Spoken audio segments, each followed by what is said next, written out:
Hey, College Church, happy Tuesday. I don't know about you, but when I experience an increase in stress, it's harder for me to love the people around me. Stress has a tendency to kind of give me tunnel vision, to make me focus pretty much exclusively on myself. I tend to be more irritable when I'm stressed. I tend to view people as impediments rather than people to be loved. And even though right now the days are getting longer, the days are getting warmer, there's hope that the end of the pandemic is in sight, you might still be dealing with stress. You might still be dealing with things like grief or fatigue, weariness, and maybe even discouragement. And if you are, it's going to be harder to love the people around you. So let's talk for a few weeks about what love looks like. How can we endeavor to get out of ourselves, even when we're struggling with some difficult things? So Christians believe that love is not an emotion. It's a skill or a set of skills that we cultivate over time by watching and imitating Jesus and others who follow him.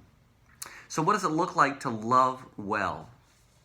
Today I want to talk about how love notices.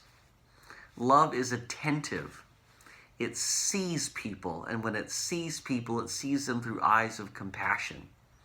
When my kids were younger, every once in a while, there'd be a day where one of them would just drive me nuts, and by the end of the day, I would be so angry at them. And I really didn't want to carry that anger with me to bed, so, every once in a while, I'd go into their room at night, and I'd watch them sleep, just for a little while. Because I discovered that it is impossible to be angry at a sleeping child. They look so innocent and so helpless, and watching them sleep would always just kind of melt my heart until I wasn't angry at them anymore. Now, we obviously can't do this with our neighbors or our bosses unless we want to end up in jail. But we can ask God for eyes of compassion. Dietrich Bonhoeffer says that we have to learn to see each other less in light of the ways that we've offended each other and more in light of the burdens that we carry. So love notices the burdens that people are carrying. Love acknowledges the heaviness and offers to help share the load. Love notices the effort that people are making just to keep moving forward during a difficult time. Love offers encouragement to keep going. Love notices the beauty in each person and names it, affirms it, rejoices over it. A great prayer while you go about your day is, God, help me to see the beauty in the people that I see today. Help me not to miss the unique gifts and capacities that you've given them. Give me eyes to recognize and a heart to rejoice over the beauty that you have put in the lives of the people I'll interact with today. You will be amazed at how that will impact your day and your interactions and your own soul. As you begin to notice people when they're in your presence, you'll discover that you'll start to become mindful of these same people when you're not in their presence. You'll find yourself sending more texts that say, I'm thinking of you. I hope you're having a good day.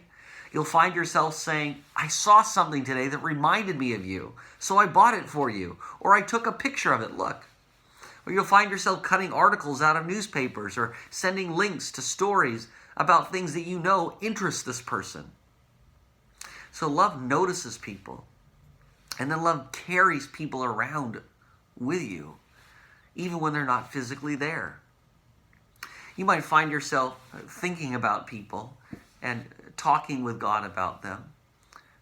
You might find yourself walking in their shoes and imagining what it's like to be them, what it's like to carry their specific burdens or to deal with their specific stresses and challenges.